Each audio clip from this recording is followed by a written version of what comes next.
성도 여러분 안녕하십니까? 이번 주는 제6과입니다. 우리를 위해 죽으심이라는 제목으로 함께 공부하겠습니다.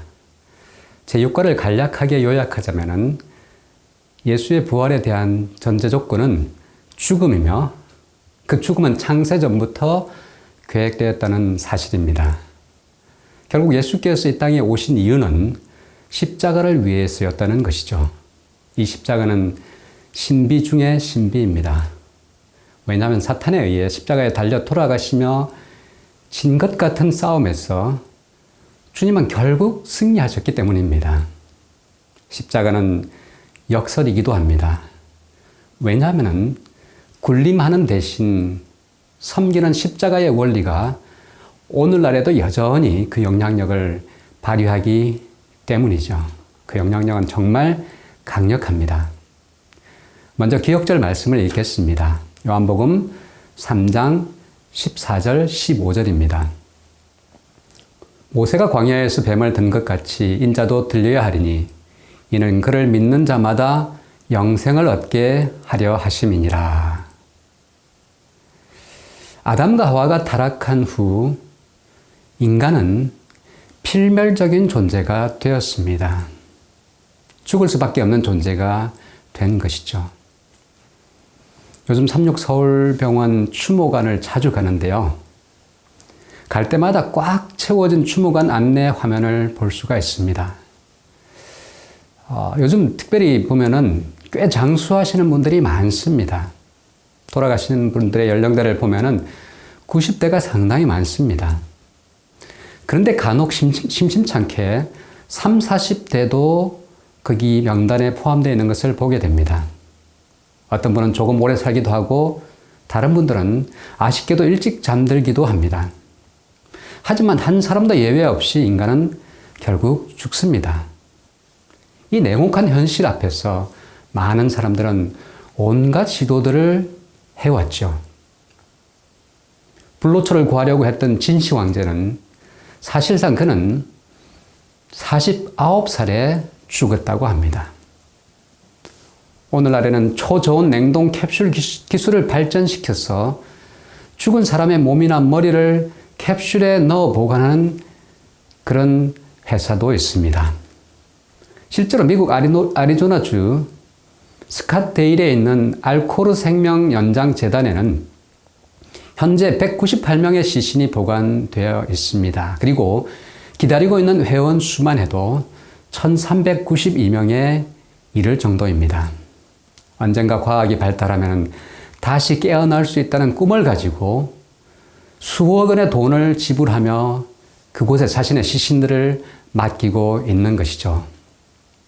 과연 미래의 과학기술이 눈부시게 발전한다면 깨어날 수 있을까요? 그럴 일은 없을 것입니다. 죽음은 죄의 냉혹한 결과이기 때문이죠. 그런데 왜 사람들은 이런 부질없는 노력들을 하고 있을까요? 죽음 너머의 세계에 대한 두려움, 영원한 공허의 세계, 영원한 무에 대한 공포 등이 우리로 하여금 뭐라도 잡으려는 시도를 하게 합니다. 부활의 소망은 이런 인생의 두려움 앞에서 반드시 필요한 것입니다. 부활이 없다면 인생이 얼마나 허무한지 알 수 없습니다. 바울이 말한 것처럼 부활의 소망이 없다면 그리스도 안에서 잠자는 자도 망한 것이죠. 여기 보면 그리스도 안에서 잠자는 자들에 대한 이야기가 나오는데요. 잠자는 동시에 하늘에 올라가서 하나님 앞에서 분주하게 움직이고 있다는 것은 명백한 모순이죠. 그리스도의 부활은 우리의 부활에 대한 보증이기 때문에 우리 신앙에 있어서 핵심적인 것입니다. 예수의 부활을 논하기 위해 중요한 전제 조건이 하나 있습니다. 그것은 그분의 죽음이죠. 예수께서 죽으셔야지만이 부활할 수 있기 때문입니다. 여러분, 한 가지 궁금한 질문이 생기죠. 과연 예수가 죽을 수 있을까요? 그분이 신성한 존재, 하나님이시라면 죽는 것은 불가능하기 때문입니다. 그런데 예수는 실제로 죽으셨습니다. 그가 100% 인간으로서 이 땅에 오셨기 때문에 가능한 일이었습니다. 그의 죽음은 결코 죽은 신용만 한 죽음이 아니었다는 것이죠. 그는 실제로 죽음의 고통을 당하셨습니다.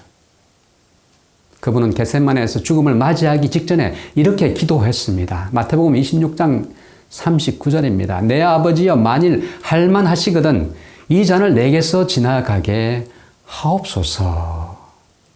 십자가가 다가오기 직전에 그분은 이렇게 기도했습니다. 가능하면 이 잔을 내게서 지나가게 하옵소서. 죽음의 무게를 느낄 수 있는 대목이지요. 죽음을 영원히 육체로부터 해방되는 것으로 믿고 독배를 담담하게 받아 마셨던 소크라테스의 마지막 모습과는 확연히 구별되는 것입니다. 예수의 죽음은 진짜 죽음이었죠. 사실상 예수가 이 땅에 오신 이유는 죽기 위해서였습니다. 십자가에 달리기 전날 밤 겟세마네 동산에서 마지막으로 기도하실 때 내가 이를 위하여 이때에 왔나이다 라고 고백하지 않았습니까? 예수께서 이 땅에 오신 이유는 십자가에 달려 돌아가시기 위해서였습니다. 이번 시간에 우리는 예수의 죽음과 그 죽음의 의미를 살펴보도록 하겠습니다. 자, 첫 번째 한 가지 질문으로 시작하겠습니다. 예수의 죽음은 범죄 전 미리 계획된 것이었을까요? 아니면 타락 후의 사후 처방인가요? 성경은 그의 죽음을 사전 계획으로 이야기하고 있습니다. 그래서 요한계시록 13장 8절의 세 번역을 보면 이렇게 이야기하고 있습니다. 그러므로 땅 위에 사는 사람 가운데서 창세 때부터 죽임을 당한 그 어린 양의 생명책에 기록되어 있지 않은 사람은 모두 그에게 경배할 것입니다. 이 말씀의 핵심이 무엇입니까? 그리스도께서 창세 때부터 죽임을 당하셨다는 것입니다. 세상이 창조될 때부터 죽임을 당하신 어린 양. 여러분, 이게 도대체 말이 되는 이야기인가요? 예수의 죽음은 지금으로부터 2000년 전의 일인데 지구 창조 때부터 돌아가셨다고 하는데 이게 도대체 무슨 뜻일까요? 베드로전서 1장 19절과 20절은 심지어 이렇게 말하고 있습니다. 오직 흠없고 점없는 어린 양 같은 그리스도의 보배로운 피로 우리가 구원을 받았다. 20절은 이렇게 이야기하죠. 그는 창세 전부터 미리 알리신 바 된 자니 이 말세에 너희를 위하여 나타나신 바 되었으니. 이 구절들에서 우리는 예수의 죽음이 창세 전부터 계획되었다는 흔적을 보게 됩니다. 물론 이 표현들은 문자적인 언급이 아니죠. 상징적인 것입니다. 그런데 이 상징이 무엇을 의미할까요? 창조 때부터 어린 양이 죽임을 당하셨다는 말은 상징적 표현으로서 구원의 계획이 미리 준비되어 있었다는 것이죠. 물론 이것을 실제 사건과 연관시킬 수도 있습니다. 범죄한 아담과 하와가 벌거벗어 수치를 느낀 나머지 무화과 나무 잎으로 옷을 만들었을 때에 하나님이 오셔서 하신 행동이 무엇이죠? 그 행동과 관련이 있는 것입니다. 바로 하나님께서 가죽옷을 그들에게 선물로 주셨습니다. 가죽옷을 위해서는 뭐가 필요합니까, 여러분? 양이 죽어야만 했던 것입니다.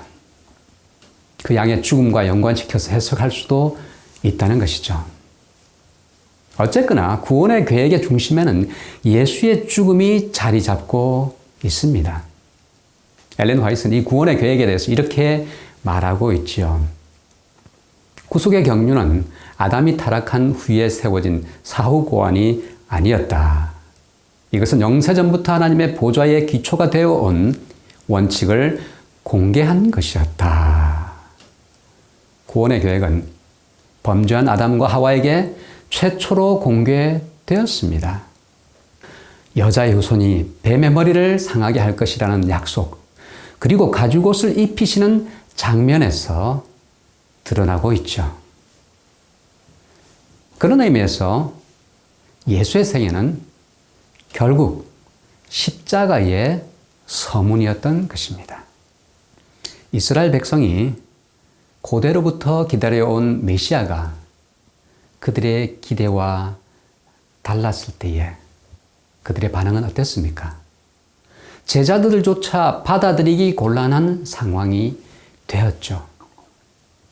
마태복음 16장 21절부터 23절은 이렇게 이야기하고 있습니다. 이때로부터 예수 그리스도께서 자기가 예루살렘에 올라가 장로들과 대제사장들과 서기관들에게 많은 고난을 받고 죽임을 당하고 제3일에 살아나야 할 것을 제자들에게 비로소 가르치시니, 그동안 간접적으로 암시하셨는데 이때부터는 고난과 죽음 그리고 3일 만에 살아날 것을 분명히 하셨습니다. 이에 대한 제자들의 반응은 어땠을까요? 바로 다음 구절입니다.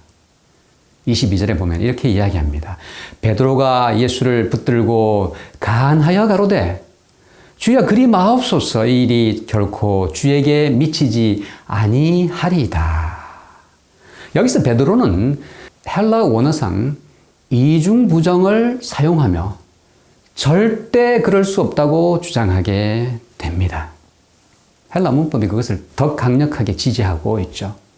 절대로 그런 일은 있을 수 없음을 강조하고 있습니다. 이 말을 듣자 예수께서는 이렇게 말씀하십니다. 23절입니다. 예수께서 돌이키시며 베드로에게 이르시되 사탄아 내 뒤로 물러가라. 너는 나를 넘어지게 하는 자로다. 네가 하나님의 일을 생각지 아니하고 도리어 사람의 일을 생각하는도다 하시고, 예수님이 뭐라고 말씀하셨죠? 베드로를 향해 사탄아 물러가라고 하셨습니다. 예수가 이 땅에 오신 이유가 무엇일까요? 왜 오셨나요? 가르치고 복음을 전파하시고 병자를 고치기 위해서 오셨나요? 우리를 무지로부터 깨우치는 일을 분명히 하셨습니다. 죄에 포로된 자들에게 천국 복음을 전파하기도 하셨습니다. 그리고 질병에 눌린 자들에게 치유를 베푸시는 것도 분명히 하셨죠. 그런데 그분이 이 땅에 오신 궁극적인 이유는 십자가에 달려 돌아가시기 위함이었습니다. 그래서 요한복음 3장 16절은 이렇게 이야기하고 있습니다. 하나님이 세상을 이처럼 사랑하사 독생자를 주셨으니 이는 저를 믿는 자마다 멸망치 않고 영생을 얻게 하려 하심이니라. 주님은 자신의 성육신 이유를 이렇게 말씀하십니다. 마가복음 10장 45절에서 표현하고 있죠. 인자에 온 것은 섬김을 받으려 함이 아니라 도리어 섬기려 하고 자기 목숨을 많은 사람의 대속물로 주려 함이니라. 예수께서 이 땅에 오신 성육신의 이유는 바로 십자가입니다. 우리의 죄를 대신해 죽기 위해서 오셨죠. 예수의 모든 발걸음은 갈보리 십자가를 향하는 것이었습니다. 화이트부인은 이렇게 말하고 있습니다. 그분의 모든 생애는 십자가 위에서 죽으실 일의 서문이었다. 복음서를 종합하면 예수는 적어도 3번에 걸쳐서 분명히 고난과 죽음 그리고 제3일에 부활할 것에 대해서 말씀하셨습니다. 조금 전에 보았던 본문, 이때로부터 바로 가이사랴 빌립보 지방에 계실 때 하신 그분의 첫 번째 십자가에 대한 말씀이었죠. 그리고 두 번째는 갈릴리 가운데로 조용히 지나가실 때에, 마지막으로는 예루살렘을 향해 가실 때에 반복해서 그분은 죽음과 부활을 말씀하셨습니다. 주님이 지상사역의 마지막 기간 동안 점점 분명히 다가오는 자신의 죽음에 대해서 계속해서 반복적으로 말씀하셨죠. 하지만 그들은 이것을 이해하고 싶지도 않았습니다. 베드로는 예수의 말씀에 결사반대했죠. 절대로 그러실 수 없습니다. 우리도 얼마나 쉽게 그 같은 실수를 범하는지 모릅니다. 십자가는 모두가 부담스러워하기 때문이죠.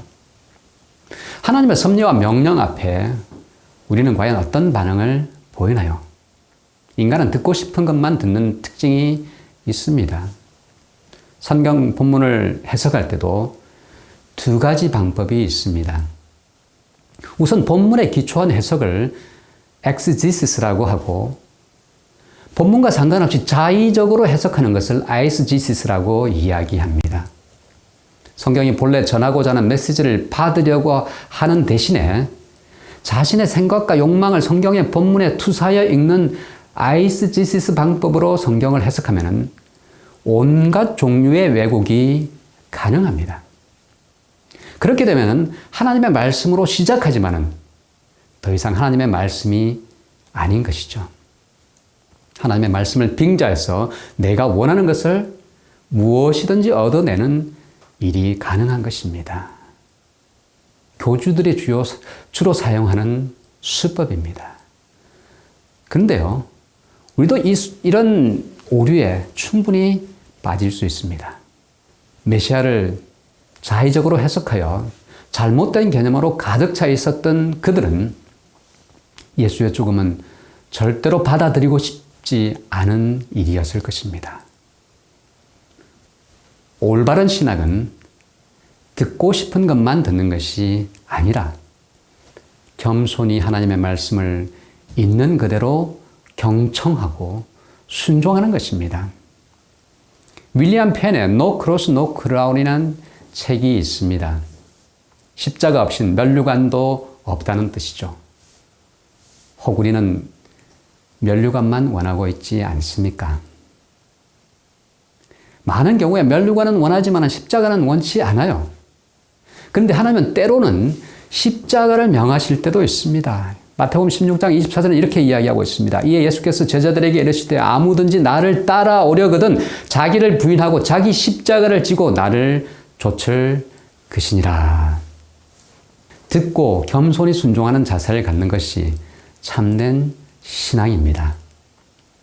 예수께서 막 공적 생애를 시작하셨을 때에 이미 그는 니고데모에게 이렇게 말씀하셨습니다. 가이사랴 빌립보에서 고난과 십자가와 부활에 대해서 구체적으로 언급하시기 적어도 2년 전에 주님은 이미 그에게 십자가를 말씀하셨죠. 요한복음 3장 14절과 15절이죠. 모세가 광야에서 뱀을 든 것 같이 인자도 들려야 하리니 이는 그를 믿는 자마다 영생을 얻게 하려 하심이니라. 면류관은 반드시 십자가를 전제하고 있습니다.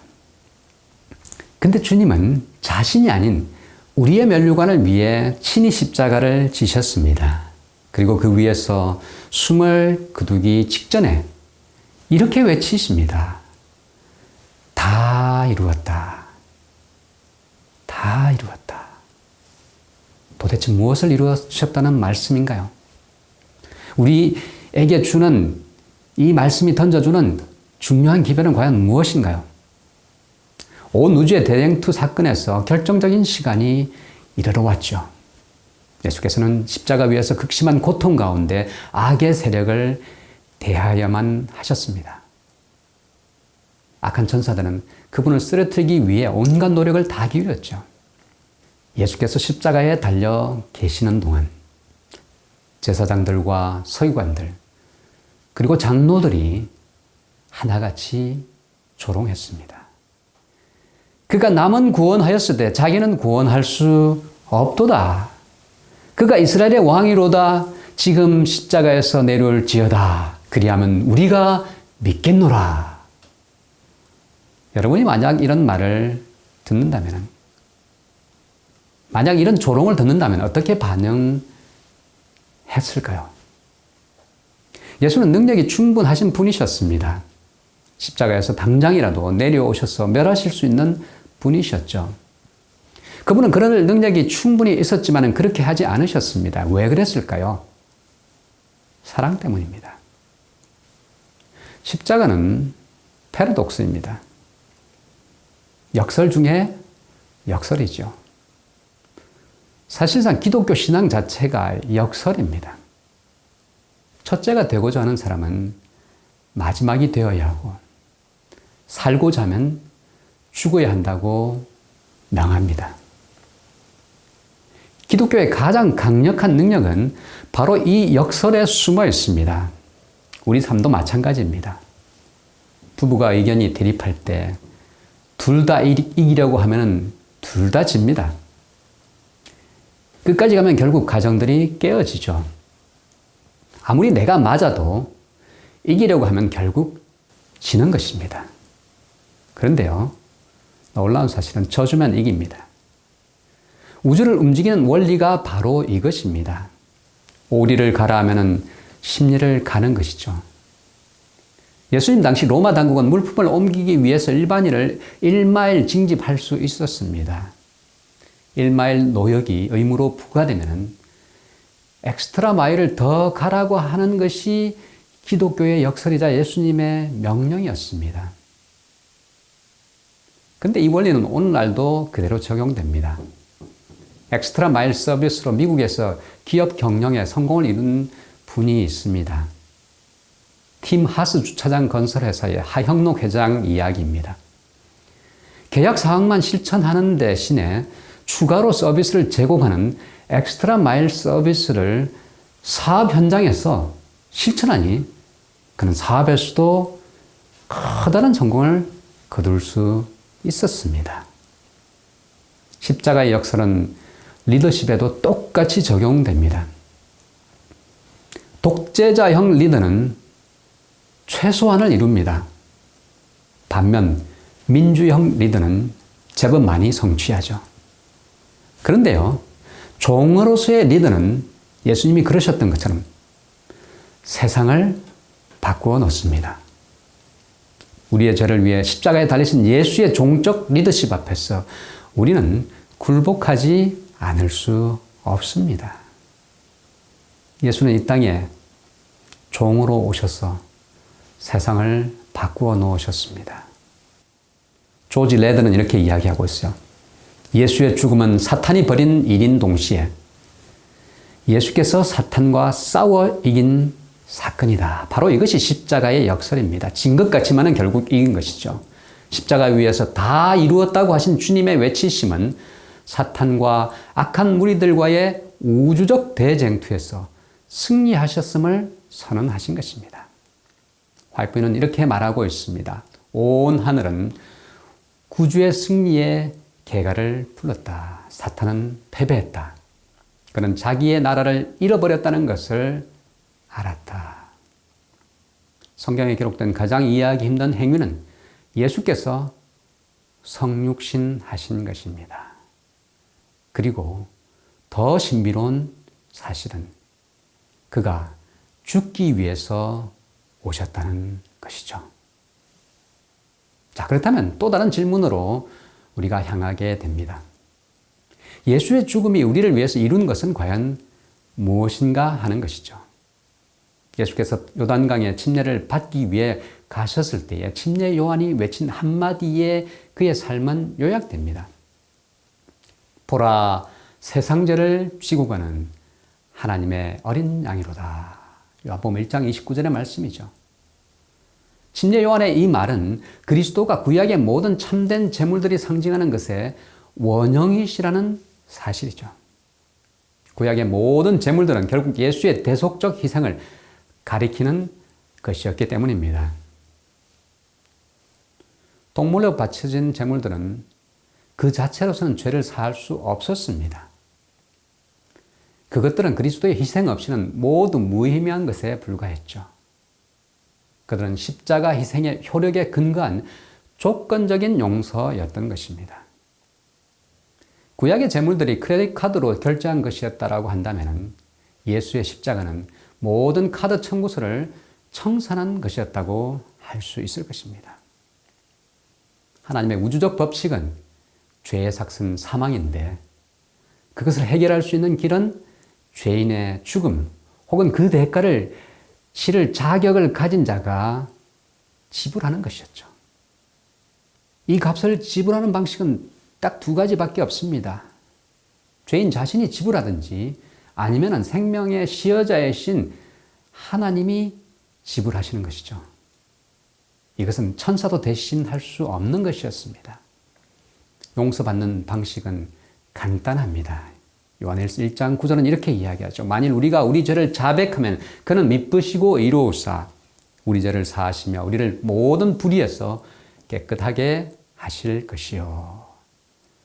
예수의 죽음은 우리가 스스로 해결할 수 없었던 죄의 값을 대신한 것이었습니다. 죄의 용서가 십자가에서 이루어졌던 것이죠. 이것을 믿는 것이 기독교 신앙의 핵심입니다. 그리고 이런 약속을 주셨습니다. 요한복음 3장 16절과 17절입니다. 하나님이 세상을 이처럼 사랑하사 독생자를 주셨으니 이는 저를 믿는 자마다 멸망치 않고 영생을 얻게 하려 하심이니라. 하나님이 그 아들을 세상에 보내신 것은 세상을 심판하려 하심이 아니요 저로 말미암아 세상이 구원을 받게 하려 하심이라. 십자가의 신비가 바로 여기 있습니다. 온 우주를 창조하신 예수께서 정죄받아 마땅한 우리가 각자의 죄로 인해 정죄받지 않도록 하기 위해서 우리 죄를 위해 희생제물로 자신을 내어 주신 것이죠. 이는 죄인이 이해하기 힘든 복음의 신비인 것입니다. 구약에 수없이 드려진 제사와 달리 예수의 죽으심은 단번에 드려진 제사였습니다. 생명의 시여자만이 주실 수 있는 제물이었죠. 치료봉사는 이렇게 말합니다. 만일 단 한 영혼만이 당신의 은혜의 복음을 받아들인다 해도 그리스도께서는 그 한 사람을 구원하기 위하여 당신의 수고와 굴욕의 생애 그리고 치욕의 죽음을 택하셨을 것이다.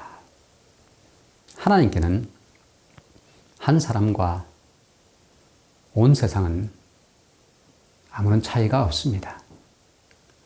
한 사람의 가치는 온 세상의 가치와 맞먹기 때문이죠. 우리는 바로 그런 존재들입니다. 하나님 앞에 우주와도 바꿀 수 없는 무한 가치의 존재들이 바로 우리들입니다.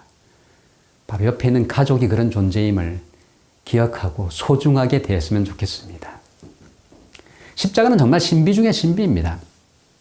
고린도전서 1장 18절에서 바울은 십자가를 미련한 것이라고 했죠. 왜냐하면 이성적으로 이해가 안 되는 것이기 때문에 그렇습니다. 헬라어를 직역해보면 바보라는 표현입니다. 십자가를 바보스러운 것으로 표현하고 있어요. 제가 신학과 입학했을 때 구약을 탐독했던 때가 있습니다. 그러면서 본래 하나님에 대해서 갖고 있던 생각에 약간의 변화가 일어나기 시작했습니다. 하나님은 사랑이라고 들었는데 조금만 잘못해도 불을 내려서 사람들을 죽이기도 하고 수많은 이방 군대를 단번에 멸하기도 하시고 헌금작정한 거 안 냈다고 해서 그냥 죽이는 일도 하시는 걸 보게 되었습니다. 심지어는 법궤가 떨어지려고 할 때 떨어지는 법궤를 잡으려고 한 사람을 죽이기까지 하셨죠. 사랑이 하나님이라기보다는 독재자 하나님의 모습이 더 강렬하게 느껴졌습니다. 하나님은 마음대로 하시는 우주의 독재자다 하는 생각을 갖게 되었죠. 이런 생각이 점점 커지면서 저는 신학과를 포기할까 하는 생각까지 했던 적이 있습니다. 여러 달을 이 문제로 고민하고 씨름하던 중 저는 오얏봉에서 결판을 내기로 작정했습니다. 정말 하나님이 사랑이 하나님이 아니라면 내가 알던 그 사랑의 주님이 아니라면 내가 하는 신학 공부가 과연 의미가 있을까? 더 이상 신학도 할 수 없다고 생각하면서 기도하고 하나님께 끈질기게 매달렸습니다. 하나님은 정말 당신이 사랑의 하나님이시면 보여주십시오. 당신의 모습을 저에게 한번 드러내 주십시오. 그렇게 기도하고 있던 차에 하나님께서 저에게 그것이 환상이었는지 이상이었는지 모르겠습니다. 저 마음속에, 저 생각 속에 아주 강렬한 이미지로 십자가에 달린 예수님의 모습을 보여주셨습니다. 같이 면류관을 쓰시고 피와 땀이 범벅된 그 예수님의 얼굴이 너무나도 강력하게 저의 생각 속에 떠올랐습니다. 그러면서도 저를 향해서 내가 내 죄를 용서한다라고 말씀하시는 것 같은 주님의 모습을 저는 생각 속에서 보게 되었습니다. 그동안 제가 가졌던 모든 질문들에 대한 궁극적 답변을 저는 십자가에 달리신 그리스도의 모습에서 찾게 되었죠. 물론 아직도 여전히 조그만 질문들이 남아있긴 합니다. 그러나 하나님의 사랑에 대한 본질적이고 큰 질문은 그때 이후로 다 해결되었습니다. 왜냐하면 하나님이 나를 위해서 십자가에 달리셨기 때문입니다. 내 죄를 위해서, 아직도 여전히 죄인인 우리를 위해서 말입니다. 십자가의 의미와 관련하여 우리가 꼭 기억해야 할 몇 가지 중요한 사실들이 있습니다. 십자가는 하나님의 공의, 그분의 사랑의 증거죠. 우리가 죄를 상대할 능력의 근원이자 영생의 소망이기도 합니다. 무엇보다 십자가는 우주의 재반역에 대한 백신과도 같은 것입니다. 십자가를 경험한 세계는 결코 다시는 반역에 가담할 수 없기 때문입니다. 십자가는 하나님의 지혜로서 제대로 이해가 되지 않습니다. 그렇지 않고서는 가장 미련한 것처럼 보이는 것이 바로 십자가이기 때문입니다. 아까도 언급했지만 미련하다는 헬라어는 쉽게 말해서 바보라는 뜻입니다. 십자가는 세상의 지혜로 보면 바보 같은 짓이라는 것이죠. 그런데 예수께서는 바보가 되셨습니다. 십자가를 지셨기 때문이죠. 나를 살리기 위해서 말입니다. 예수의 십자가 때문에 성경은 이 약속을 우리 모두에게 주고 있습니다. 하나님이 세상을 이처럼 사랑하사 독생자를 주셨으니 이는 저를 믿는 자마다 멸망치 않고 영생을 얻게 하려 하심이니라. 놀라운 사실은 이것입니다. 누가 십자가의 용서를 받느냐 하는 것이죠. 잘난 자나 똑똑한 자, 부자나 착한 자들을 위한 것이 십자가의 용서가 아닙니다. 구원은 잘난 자나 똑똑한 자, 부자나 심지어 착한 자가 아닌 믿는 자에게 제한 없이 주어진다고 이야기하고 있습니다. 십자가에 달리신 예수를 믿음으로 이 놀라운 선물의 주인공이 되기를 기도합니다. 우리 모두 십자가 앞에서 우리를 구원하신 주님을 만나는 한 주가 되었으면 정말 좋겠습니다. 감사합니다.